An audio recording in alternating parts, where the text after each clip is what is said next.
muri Binance bongeye kuganira kuri Picoin.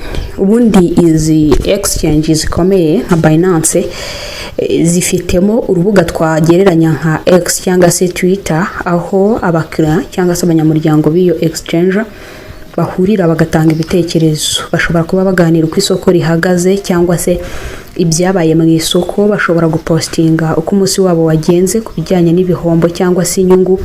Bashobora gupostinga ibijyanye n'amacoin agiye kuba listed cyangwa se agiye gutangira gucururizwa aho ngaho, haba mu gice cya future cyangwa se spot trading. Bashobora kuganira ku matangazo Leta Zunze Ubumwe za Amerika zatanze ku bijyanye n'ubukungu bishobora kwafecta isoko rya crypto. Bashobora kuganira imishinga iremereye iri inyuma iri kugenda yiyubaka n'ibindi byinshi bitandukanye, ariko muri rusange bahaganirira nyine ibiganiro byerekeye ku ifaranga rya cryptocurrency, by'umwihariko abacuruzi bacuruza za Bitcoin, Solana, Ethereum n'izindi. Niba usanga barimo baganira umunsi ku wundi bavuga kuri aya mafaranga nyine y'ikoranabuhanga.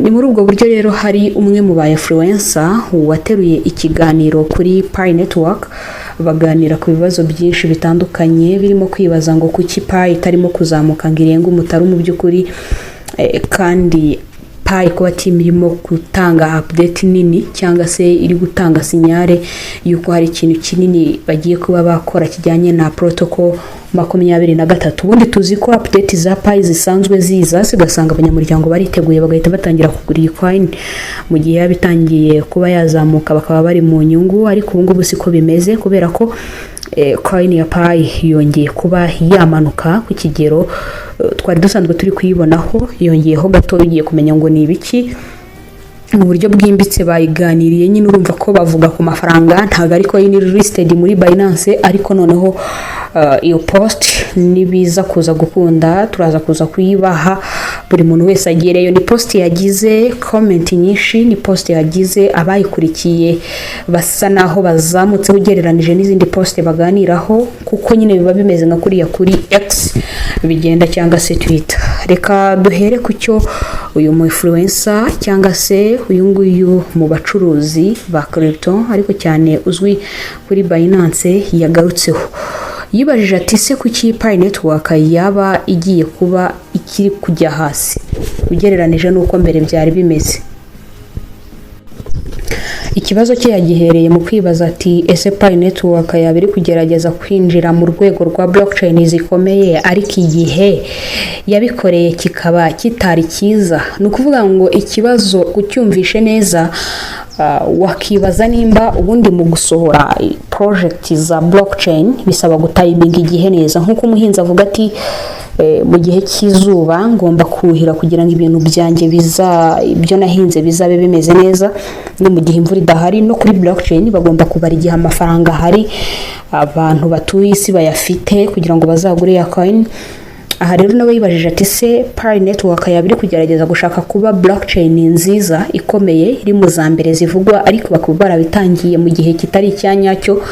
Nicyo kibazo afite. Uyu munsi natwe tugiye kubiganiraho mu kiganiro cya none dushingiye ku byo uyu mu influencer wo muri Binance yavuze yifashishije protocol 23. Yaganiriye kandi kuri migration ya node n'impamvu price ya Pi iri kuri 0.16, 0.15 itari kuharenga, aho ishobora kuba iri gutanga message ikomeye kurusha announcement cyangwa se amatangazo dusanzwe twumva aturutse muri core team. Ushobora kwibaza uti ubundi protocol 23 tugiye kuganiraho niki? Protocol 23 ni update nini Pi Network iri gukora kugira ngo network ibe blockchain nyayo ishobora kwakira ibi bikurikira: smart contract, dApps, AI assisted app, ibijyanye na programmable layer 1 infrastructure, ndetse no gukoresha Stellar Core infrastructure. Mu yandi magambo, Pi ntabwo ishaka kongera kuba ya application abantu binjiramo bashaka kumininga buri munsi gusa, ahubwo ishaka kuba ecosystem nyayo nka Ethereum cyangwa se Solana n'izindi nyinshi zitandukanye. impamvu rero yagaragaje ko igihe baba barakibeshyeho uyu mu influencer yavuze ko ikibazo atari update ubwayo ahubwo ikibazo ari timing. Kubera iki yabivuze gutya? Murabizi ko deadline ya Pi bari bihaye kuzaba bamaze kubikora muri May ku itariki 15, nyuma barimura bajyana muri May ku itariki 19. Aha rero iyo blockchain project yimura ibijyanye na deadline hafi itariki nyirizina, abantu benshi bahita batekereza ko hari technical program ishobora kuba itari kugenda neza, harimo ibibazo cyangwa se infrastructure yayo ikaba itari gukora neza. Nubwo ko team rero yavuze ko nta kibazo gikomeye yahuye nacyo, hari abashobora kutumvikana nayo cyangwa se kutabyumva kimwe nayo bijyanye na market, ntabwo byifashe neza. Twavuga ngo ntabwo isoko rya Pi rimeze neza. Bitwa rero node operators nibo bafite akazi gakomeye nk'uko uyu influencer yabigarutseho. Ikintu gikomeye cyane abantu benshi batajya batekerezaho, yagaragaje ko abantu miliyoni nyinshi z'abacukura Pi muri telefone ntabwo ari bo bakora ibijyanye na backend ya Pi network, ahubwo network iri kubakwa n'agatsiko gato ka node operators.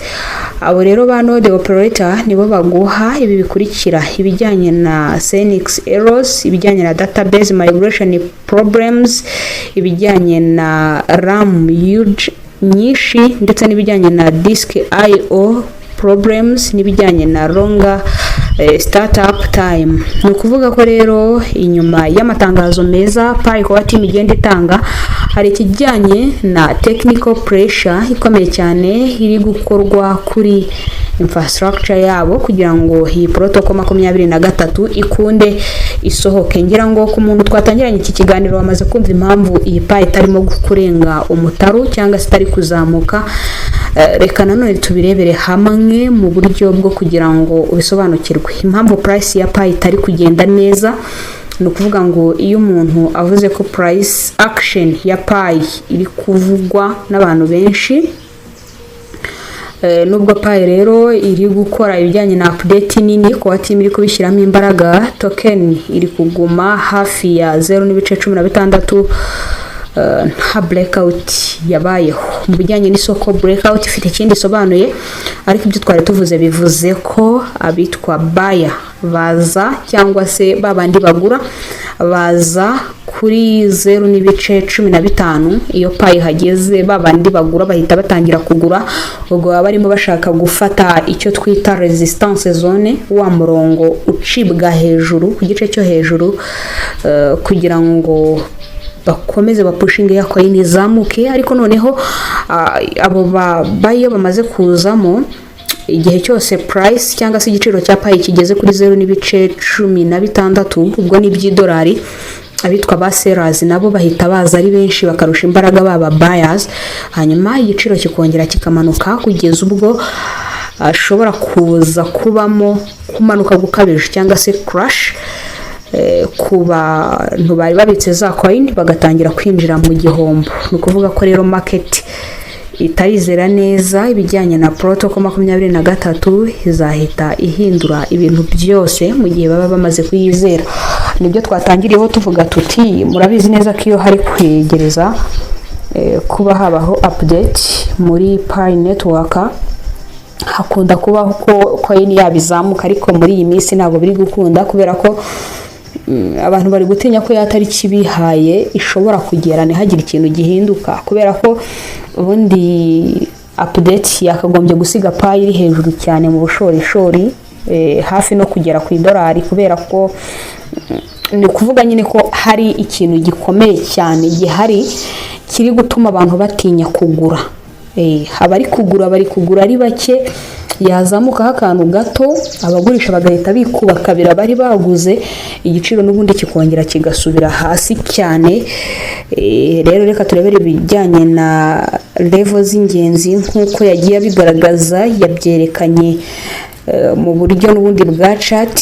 Yagize ati support y'ingenzi cyane kuri Pi kugeza ubu ni 0.15, ubwo ni $. Hasi yayo rero hashobora kuza 0.150 cyangwa se 0.145 akaba ariyo support ikomeye cyane. Iramutse imenetse pi yamanuka cyane kurushaho, ariko nanone hejuru ku gice twita resistance zone, resistance ikomeye cyane iri kuri 0.165. Nibura nibwo pi yabasha gutangira gutekerezwa ko ishobora gufata kuri 0.170 cyangwa se 0.180 by'idolari, cyangwa se byanakomeza kugenda neza ikazamuka ikagera kuri 0.2 by'idolari. Yavuze ko kandi kugeza ubu market itaremera ko pi yageze kuri urwo rwego. Message rero yatanze nyamukuru no kuvuga ko pi iri kugerageza kuba kuri etape yo kuba bava ku cyiciro kivuga ngo tap to mine ikajya ku kijyanye na real blockchain infrastructure.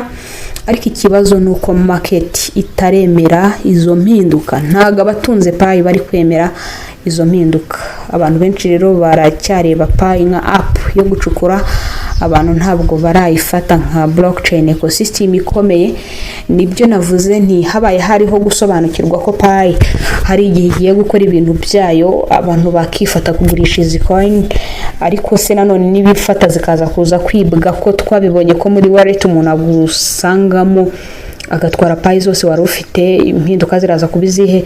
Ni byinshi bitandukanye, ariko navuga ni reka dutegereze turebe. Gusa amakuru ahari mu bijyanye na community ya pi nuko ntago bari kwizera ama update ko team ishobora kuba iri gukora cyangwa se iri gutegura, ahubwo barakomeza gucungira hahandi hafi bavuga bati nyamuneka iraza kuza kuba yazamukaho gatoya, wenda izi pi 100 mfite ndazikuramo amadolari 20, kugeza ubu havamo 15 n'ibindi bice.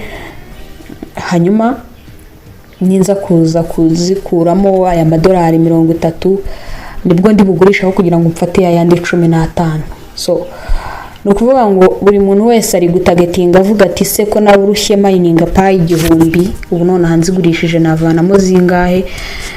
Ni byinshi bitandukanye biri kugenda bitera izi mpinduka. Nakubwira nti tugana ku musozo, wowe bitekereza iki? Ese iyi protocol 23 ubona izahindura ibintu byinshi muri pi network ku buryo abantu bashobora gukomeza kwizirikaho pi zabo, cyangwa market iracyafite ibijyanye no gushidikanya ku hazaza ha pi?